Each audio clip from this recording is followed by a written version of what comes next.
मैंने ये नहीं कहा था कि कांग्रेस खतरे में है, हमने कहा देश खतरे में है, लोकतंत्र खतरे में है।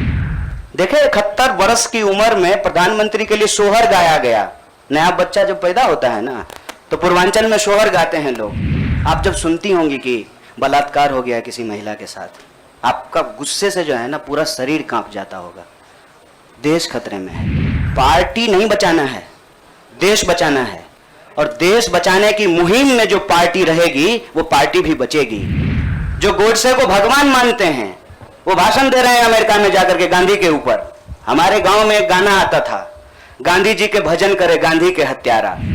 इतना बड़ा क्राइसिस जिसके देश में हुआ वो अभी तुरंत वो अपने जन्मदिन का जश्न मनाएगा, ये भोंडापन है। जीवन भर शाखाओं में कसम लिए होंगे कि गोडसे के सपनों का देश बनाएंगे और गांधी पे माला चढ़ा रहे हैं। मैडम जी बुरा मत मानिएगा, लगता है कि सवाल आप पहले ही सोच लिए थे। मैंने ये नहीं कहा था कि कांग्रेस खतरे में है, हमने कहा देश खतरे में है, लोकतंत्र खतरे में है, आइडिया ऑफ इंडिया खतरे में है। आपने वो वीडियो देखा क्या, लाश के ऊपर डांस देखा ना, दिल पसीज गया होगा आपका। आपको नहीं लगा कि मैं इसके लिए कुछ कर पाऊँ, कुछ भी कर जाऊँ जो मैं कर सकती हूँ।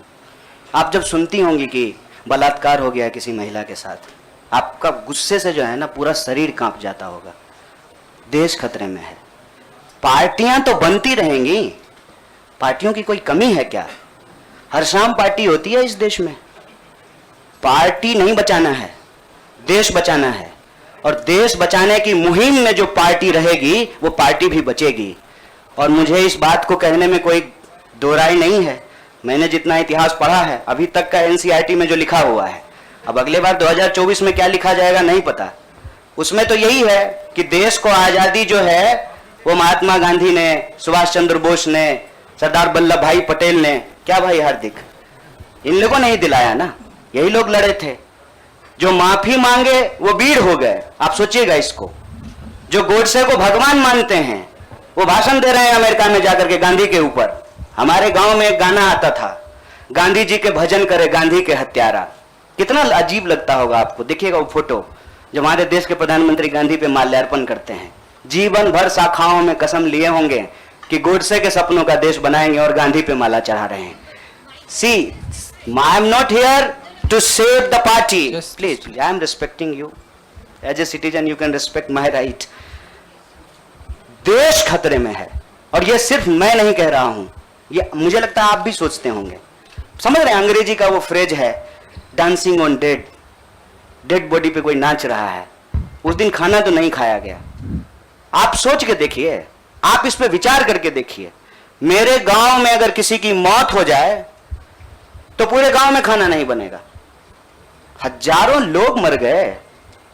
देखे 71 वर्ष की उम्र में प्रधानमंत्री के लिए सोहर गाया गया। नया बच्चा जब पैदा होता है ना तो पूर्वांचल में सोहर गाते हैं लोग। प्रधानमंत्री बूढ़े हो गए हैं, उनके लिए सोहर गाया जा रहा है। तब जब अभी तुरंत लाखों लोगों की जान चली गई, ऑक्सीजन नहीं मिल रहा था, अस्पताल में बेड नहीं मिल रहे थे। आप में से कोई भी ऐसा इंसान है जिसके कोई जानने वाले नहीं मरे हो इसमें, इस क्राइसिस में? इतना बड़ा क्राइसिस जिसके देश में हुआ वो अभी तुरंत वो अपने जन्मदिन का जश्न मनाएगा, ये भोंडापन है। इस संस्कृति को बचाने की जरूरत है। और इस संस्कृति को बचाने के लिए मुझे लगता है कि कांग्रेस पार्टी में क्षमता मौजूद है। लोगों को यह बात पसंद हो या ना पसंद हो, हकीकत यह है कि पार्लियामेंट में सबसे बड़ी पार्टी कांग्रेस पार्टी है। इसीलिए इस पार्टी को यह जिम्मेवारी लेनी पड़ेगी और उस जिम्मेवारी को संभालने के लिए मैं यहां आया हूं।